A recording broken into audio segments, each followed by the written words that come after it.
大家好，我叫做陈思杰。在我小时候，从来没有想过说要复兴母语啊，或者是传承客家文化这么远大的目标，我从来没有想过。当我说我要做客家小炒的时候，其实也很多人跟我讲过说，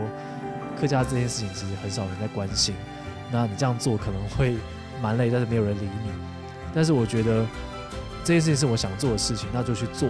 不要去想那么多。我觉得我其实并不算是大人，但是我觉得做客家小炒这件事情啊，要有大人的志向，可是要用小孩般的勇气来去执行。大家好，我是客家小炒的炒爸。客家小炒可以说是 Facebook 上面少数，甚至可以说是唯一一个在做客家母语教学的粉丝专业。那我自己就是客家小炒的创作者，大家可以叫我炒爸。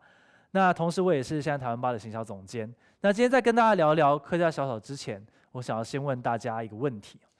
什么问题呢？学客家话很无聊吗？我自己问过自己这个问题我觉得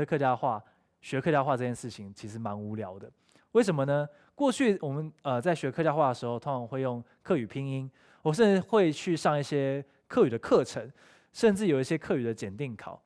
那其实这些做法都让我非常非常抗拒去学母语、学客家话这件事情。好，但是我当然也知道说这些做法都是真正能够学习客家话的方法，它是正统的做法。好，但是我觉得这不是真正让大家有兴趣学习的方法。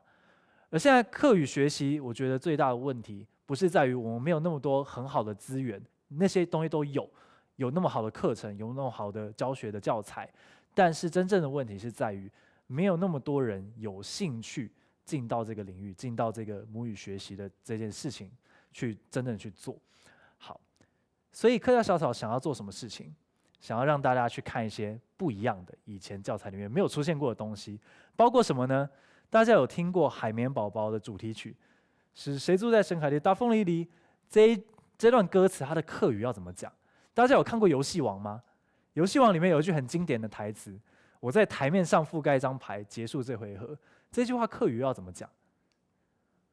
妈妈在萝卜糕里面下毒，这种8点档会出现的剧情，或者也不会出现，但是非常荒唐的剧情，有人教过这句客家话吗？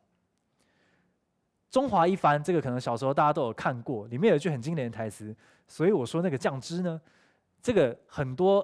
现在在看 PTT 或者是在逛网络的人都会想要模仿这一句话，但是大家很少人知道说他的客家话要怎么讲。这些东西就是客家小炒想要带给大家的过去没有的客语的学习方式，而且这东西真的能够引起大家的兴趣。好，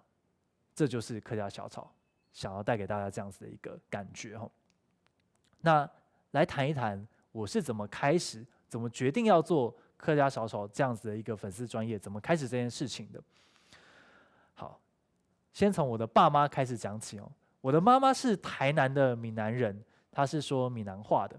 那我的爸爸呢是来自花莲吉安的客家人，那爸爸那边其实都是说客家话的。那爷爷那边是说海陆，妈妈那边是奶奶那边是说四县。那所以其实爸妈两边是讲不同的母语的。那大家应该都觉得说，那炒爸应该超级厉害的，就同时会讲台语，也同时会讲客家话。但其实不是我基本上2个完全都不会讲，而且其实我连听都有点困难。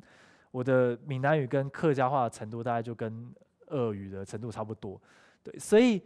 这件事情其实我爸爸从小也企图想要去教我客家话，或者是至少教我一些歌谣啊，或者是一些俗谚这样的东西但是其实我一直对客家话觉得有点抗拒，觉得说这是爸爸那边的长辈那边的语言，跟我好像没有那么强的关系，好像这东西有点俗啊，然后有点太传统啊，所以我觉得说没有那样想要学的动力。好，直到有一天，这是在去年的事情这张照片这真的是我自己个人照，不是网络上抓下来的图它就是我在花莲吉安的老家门口的那片稻田。那其实每一年农历过年的时候，我们都会回去我的花莲的老家那当然亲戚之间就会聊天啊，爸爸他们就会跟叔叔伯伯啊，或者是更老一辈的亲戚，他们坐在一群聊天，然后旁边的小朋友就是包括我啊，我的堂哥堂姐们，就会坐在一排，然后听长辈们的聊天。那听了很久，我就看到堂哥堂姐一直不断的点头，然后我就问他说：“哎，你听得懂他们在讲什么吗？他们都是讲客家话。”我发现就是我们这一辈的平辈，其实虽然大家好像装着听得懂，但是没有人听得懂刚刚的在聊天的内容是什么。我们这一辈已经没有什么人真的听得懂客家话了，遑论用讲的呢，讲的更不会。好，那我就想到一件事情，就是如果我不会讲客家话，我爸爸会讲，我不会讲，那我的孩子一定不会讲，我的孙子更不大可能会学会客家话这样的一个语言。那我真的要让这样子，让我的爸爸、我的爷爷这么骄傲的一个语言、一个文化，这样的一个客家的文化，就要断在我这一代吗？就要断在我的孩子、我的孙子这一代吗？那像我这样子的客家第二代，爸爸会讲客家话，妈妈会讲客家话，然后我不会讲客家话，这样子的客家第二代还有多少呢？我相信是很多的。那当我开始意识到这是一个问题，这是一个正在发生的一个危机的时候，我去跟很多的朋友，或者去跟研究这件事情的人、研究客家文化的人聊天我们发现有一个残酷的现实，那就是客家话再过50年甚至更短的时间，很有可能就会消失在这片土地，消失在台湾上面。的原因是，或许大家知道原住民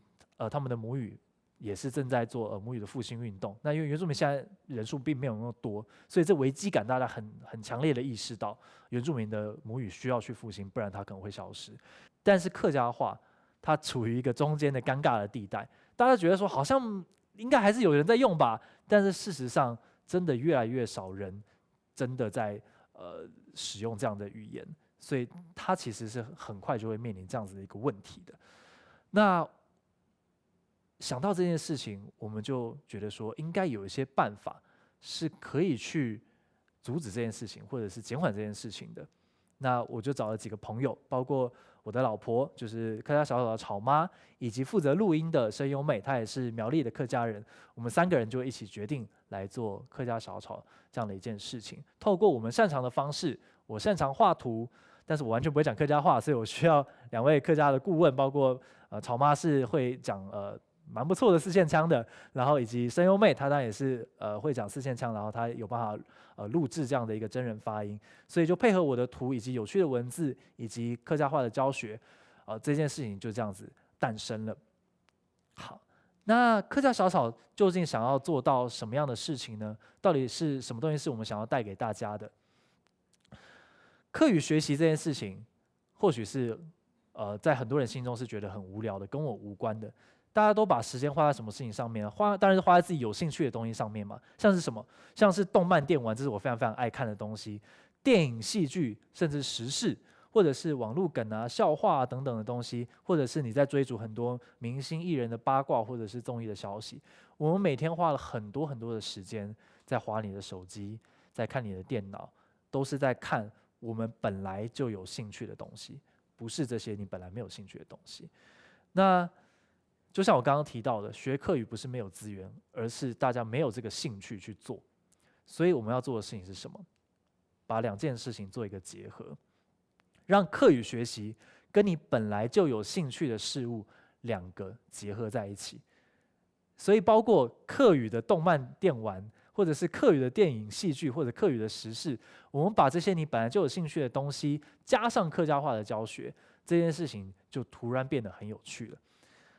但是说起来很简单，其实要做起来没有那么容易，因为我本身其实也是有全职的工作，所以其实我们包括我啊、草麻或神优美，其实常常都是半夜在画图啊，就是加班完回到家之后，赶快想说今天发生了什么事情，然后赶快滑手机说今天Selina离婚了，或者是怎么样发生一件政治的事件，或者是怎么样好玩的事情，那我们赶快在当天晚上就把它画下来，然后这件事情其实是要花很多的时间跟精力去在网络上啊，或者是在电视节目里面去找到那个真正大家现在在关心的事情，大家现在真正有兴趣的事情，然后去想怎么样结合客家话会最有趣。我们其实在这个过程中也能够感受到很多网友因为看我们的东西，所以开始真的对客家话产生了兴趣，产生了动力去学习。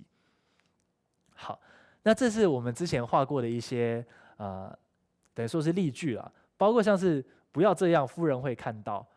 不要叫我念这个，我其实念不太标准，但是这其实非常非常有趣，是从包括从小说啊，或者是从一些戏剧里面都可以看到这样的一些句子。那尤其这一集还蛮有意思的是，我们发出这一集之后，陈珊妮看到了，然后陈珊妮转贴了我们这一篇，他说就是他自己也是一半的客家人，那他看到这样的句子，他真的会觉得客家话原来也蛮有趣的，所以后来我们才有机会去跟陈珊妮老师也联系上。好，那还有像是这个也很有趣，这是从广告上面看来的。大家可能有一些印象，就是一些理财投资的广告，最后面都会附上一个警语，就是投资一定有风险，基金投资有赚有赔，申购前应该详细看公开说明书。好，这个它的笑点就是在于说，他用非常非常快的时间要念完，因为他们不想要耽误那个广告的描述嘛。但是如果这句话用客家话念出来，就更加的有趣了。所以这篇贴出来之后，其实有很多的网友在下面留言说哇，这真的太狂了，然后他们会真的就是照着我们的真人发音自己录了一段，然后传给我们说他们也想要念念看，然后也想要跟上我们的速度。所以这样子的议题，包括从广告啊，或者从电视的一些上面看到的一些有趣的东西，也会成为我们的题材。好，那当然也很感谢说科大小好在做的过程中，有很多的艺人朋友或者是名人，他们也非常热情的，就是挺我们这样的一个理念。我们还是需要这么多的不同的名人或艺人一起来参与这样的议题，这件事情才有办法继续燃烧下去，才有办法能够让更多人的人看到客家在消失的这件事情正在发生。好，所以其实客家小草一直以来想要告诉大家的事情，就是客家话不是专属长辈的，不是无聊的，不是守旧的，它并不是与我们没有关系的一个语言，它是什么呢？它也可以很潮，客家话也可以很有趣，客家话就是狂。所以我们希望能够透过这些结合有趣的图文啊，结合你本来就有兴趣的东西，让大家觉得客家话是很新的，是很 fashion 的，是跟你很有关系，跟你息息相关的。这就是客家小草希望能够带给大家的理念，以及我们想要做到的事情。好，安子 C。